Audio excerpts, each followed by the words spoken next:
মায়ের ভবে আইলাম ভাই, ভূমিষ্ঠ হইয়া আমি উঠিলাম কান্দিয়া, শান্ত করিল মায়ের বুকের দুধ দিয়া।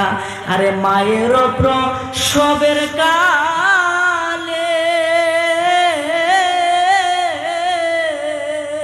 ওরে বুক বাসে যায় নয়ন জলে রে, ওমা সন্তানের লইয়া কুলে ভুলে প্রসব যন্ত্রণা, দুঃখের দরদি আমার জনম দুঃখী মা, গর্ভধারিণী মা, জনম দুঃখিনী মা, দুঃখের দরদি আমার জনম দুঃখী মা।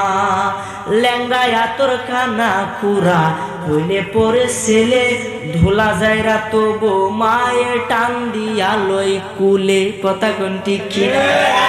পুত্র যদি কুপুত্র হয় মায়ে নাহি ফেলে, হাজার দোষ রাখিয়া গোপন মায়ে তবু ফালে।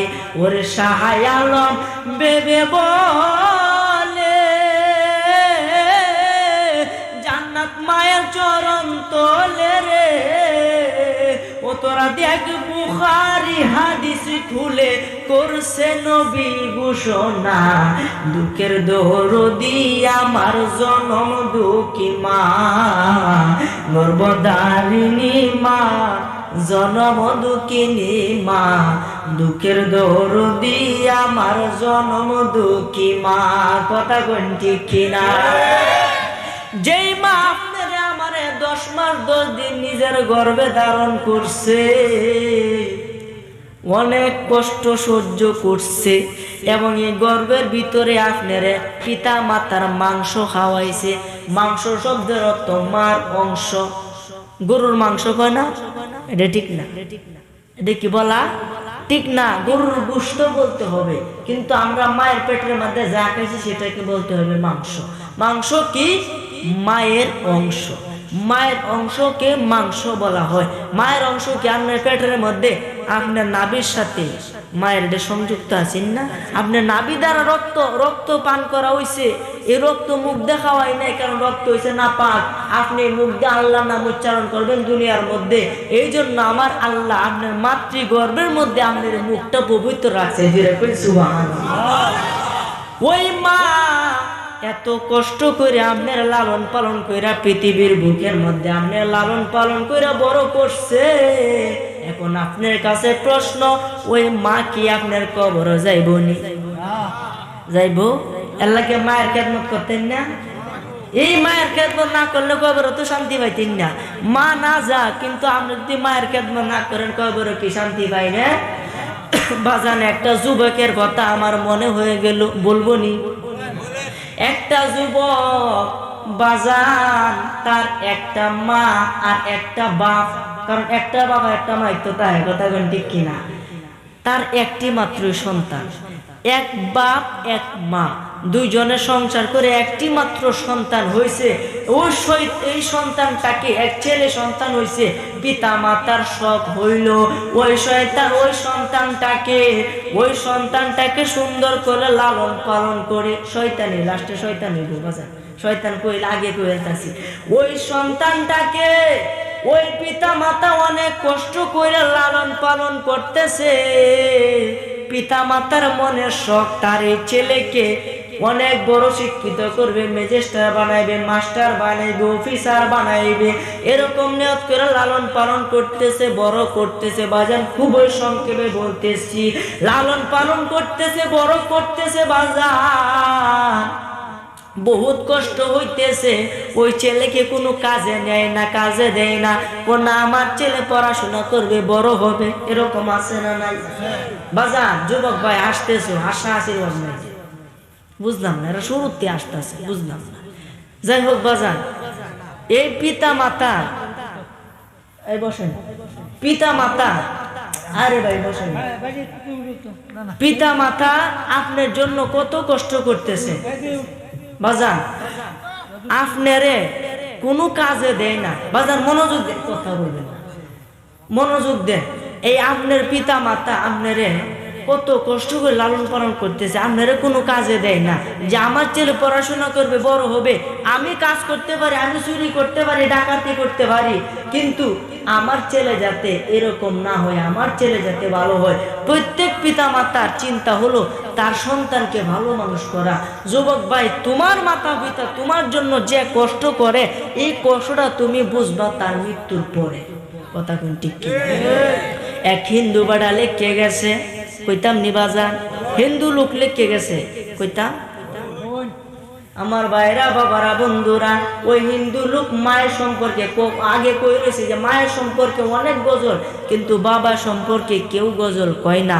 আজকে আমি বাবা সম্পর্কে একটু কথা বলে যাব ইনশাল্লাহ, কইতাম নি সামনে। এই ঘটনা বলে আমি সামনে আইতেছে, কারণ প্রেক্ষিতে বলতে হয়, ঘটনা প্রেক্ষিতে বলতে হয়। বাজানো, আপনার পিতা আপনার জন্য কত কষ্ট করে, ওই পিতাটা বলতেছে আমার ছেলে কাজ করবে না, আমার ছেলে ম্যাজিস্ট্রেট হবে, আমার ছেলে অনেক বড় অফিসার হবে, আমি কাজ করব, আমি সব কিছুই করব, কিন্তু আমার ছেলে যাতে কোনো কাজ না করে। জোরে বলেন সুবহানাল্লাহ, আরো জোরে বলেন না সুবহানাল্লাহ।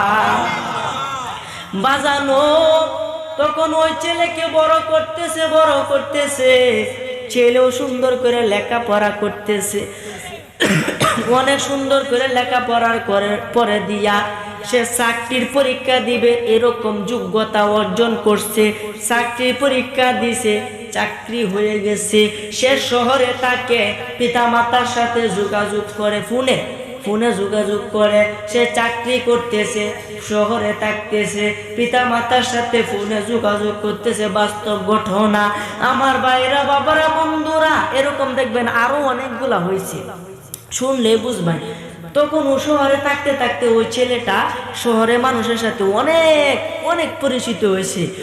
ওই যে বিল্ডিং এর মধ্যে সে থাকতো, ওই বিল্ডিং এর মালিক দেখতেছে ছেলেটা খুব সহজ, অনেক নম্র মেজাজের মানুষ, ভদ্র মেজাজের মানুষ, ছেলেটা অনেক সহায় সম্পদ, টাকা, কারণ চাকরি করে তো টাকা আছে, কারণ বাপ তো জানে না তার এই ছেলের বাপ যে গরিব, ওই বড় লোকের জানে না।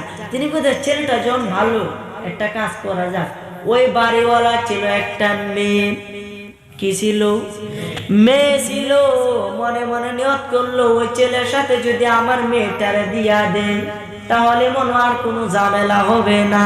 চলে বলে কৌশলে ওই ছেলের সাথে তার মেয়ের বিয়ে করায়া দিল। কারণ ওই ছেলেও দেখেন কত বড় কপাল পোড়া, একবারের জন্য কইল না যে আমার গ্রামের বাড়ির মধ্যে আমার পিতা মাতা আছে, আমার মাতা পিতা আছে, একবারও কিন্তু সে বলে নাই। কারণ যদি বলে তাহলে বিয়াও ক্যান্সেল হয়ে যাইতে পারে, এত বড় বাড়ির মায়া আমি পাবো না, এই জন্য সে তার পিতা মাতার কথা বলে নাই।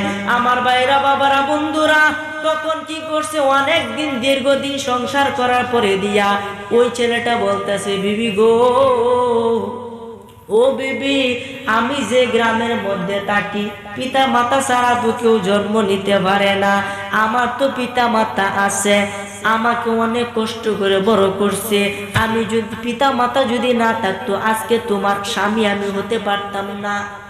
আসো যাই, আমরা ওই পিতা মাতাকে আমাদের বাড়িতে নিয়ে আসি। তখন কি বলতেছে, না আমি সম্ভব না, কোনো মতেই সম্ভব না, তুমি কো আমাদের এখন সন্তানাদি হইছে না, এখন যদি আমাকে নিয়ে থাকবা নাকি তোমার পিতা মাতার নিয়ে থাকবা, তুমি চিন্তা করো। এরকম বিবি আছে না?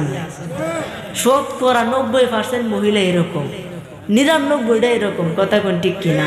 আজকে যুবক, আজকের মানুষ নষ্ট হচ্ছে কেন? ওই বিবির কারণেই স্বামী নষ্ট হচ্ছে। কথা কোন ঠিক কিনা? দেখবেন বিয়ার আগে সন্তানের একটা নিয়ত থাকে, বিয়ার পরে দিয়া সন্তান কেমন পরিবর্তন হয়ে যায়। আরে কথা কোন না রে? কেন বাজান জানেননি? ওই মহিলা রাতে বৈশা স্বামীর কানের মধ্যে কয়, তুমি আমি এখন আলাদা, তুমি যা কিছু বলবা আমি শুনবো, আমি যা কিছু বলবা তুমি শুনবা, দুইজনে একে অপরের পরিপূরক, তোমাকে ছাড়া আমি সম্পূর্ণ না, আমাকে ছাড়া তুমি সম্পূর্ণ না। এইভাবে অনেক চলে বলে কৌশলে পিতা মাতার মন কিন্তু ভুলাইয়া দেয়। কথা কোন ঠিক কিনা? এই জন্য যুবক ভাই, তোমার পায়ে দইরা বইলা যায়, জীবনে কোনোদিন বিবির কথায় মাকে কষ্ট দিবা না, কারণ মায়ের মনে কষ্ট দিলে আল্লাহর আরশ কেঁপে উঠে, আর আল্লাহর আরশ কেঁপে উঠলে তুমি কোনোদিন ইমানদার হতে পারবে? আল্লাহ রাগান্বিত হয়ে যাবে। নবীজি বলছেন, পৃথিবীর মধ্যে কোনো মানুষ যদি পিতা মাতার মনে কষ্ট দেয়, আমি নবী ঘোষণা দিলাম ওই ব্যক্তি আমার উম্মত না। নাউজুবিল্লাহ কইতেন না? এই জন্য আমার ভাইরা, বাবারা, বন্ধুরা, পিতা মাতার খেদমত করতে হবে। 1 নম্বরে 5 ওয়াক্ত নামাজ সঠিক মতে জামাতের সঙ্গে আদায় করতে হবে। 2 নাম্বার সেই নবীর প্রতি বেশি বেশি দুরূদ শরীফ পড়তে হবে। 3 নাম্বার নবী সুন্নত মতে নিজের জিন্দেগি পরিচালনা করতে হবে। 4 নাম্বার পিতা মাতার খেদমত করতে হবে। 5 নাম্বার একজন কামেল মুকাম্মেল, একজন আল্লাহওয়ালা মানুষের সহবতে থাকতে হবে। এই 5টা কাজ যদি আপনি ঈমান আনার পরে দিয়া, অর্থাৎ আপনি ইসলাম গ্রহণ করার পরে দিয়া যদি 5টা কাজ করেন, আপনি আল্লাহর ওলি হইয়া যাবে। বাজানো বলতেছিলাম ওই পিতা মাতার খেদমত। ওই বিবি বলতেছে, না না না, আমি বুড়া বুড়িকে টানতে পারবো না, যদি পারো আমাকে নিয়ে সংসার করো, আর যদি না পারো তোমার পিতা মাতা লইয়া থাকো। তখন এখন বলে বিবি যদি কথা বলতে, সুন্দরী বিবি আই সভ্য নাই, তখন বিবির কথাই শেষ। আই সভ্য তুমি কইছো, পিতা মাতার খবর আর নেই না। নাম্বারটাও পরিবর্তন করছে, নতুন নাম্বার খুঁজছে। পিতা মাতা কল দে কিন্তু সন্তানের খোঁজ খবর নাই। পিতা মাতা কি খাবে? বাপ বুড়া হয়ে গেছে, ওই বুড়া বাপের কেউ কাজে নিতে চায় না, কারণ বুড়ারে কেউ কিন্তু দাম দিতে চায় না।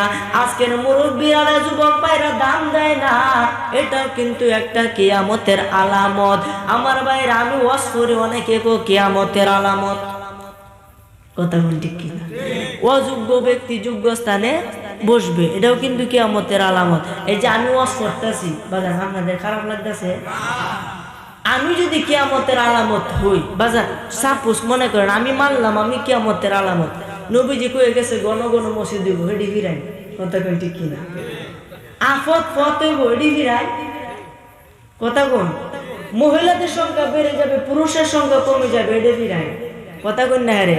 কারণ এটি আগে থেকে আল্লাহ লিখে দিছে এরকম হবে, এরপরে কিয়ামত হবে, কথা বল ঠিক কিনা? কারণ দুনিয়ার কাছাকাছি এই আমি ওয়াজ করতেছি কে আমাদেরকে ভিতরে ভয় দেওয়ানোর জন্য যে কিয়ামত কিন্তু কাছে, কিয়ামত কিন্তু খুবই কাছে, আর বেশি দেরি নয়। এই জন্য যুবক ভাই, আমার ভাইরা, বাবারা, বন্ধুরা, কিয়ামত আর বেশি দেরি নয়। এই দুনিয়ার মধ্যে আসো তুমি, ভালো ভালো কাজ করে তুমি যদি নিতে পারো বিদায়, সমস্ত মঞ্জিলে আল্লাহ হবে তোমার সহায়। এই জন্য যুবক ভাই, ওই মহিলা বলতেছে, না তোমার মা লইয়া তুমি থাকো, আমি আমার জায়গার মধ্যে থাকি। তখন ওই মহিলার কথা শুনে তার নাম্বারটা কেটে ফেললো। নাম্বারটা কেটে দেওয়ার পরে দিয়া তার মা আর যোগাযোগ করতে পারে না। বুড়া বাপ বুড়া মা কিভাবে থাকবে, কিভাবে খাইবে? কেউ কাজে নিতে চাই না, লজ্জা শরমের ব্যাপার, যে এত টাকা কষ্ট করে তোমার ছেলেরে মানুষ করতে পারলা না, এতে এর থেকে বড় কষ্টের ব্যাপার আর কিছুই নয়। একটা সন্তান যদি একটা জায়গার মধ্যে ধরা খাই বা আটকে পড়ে,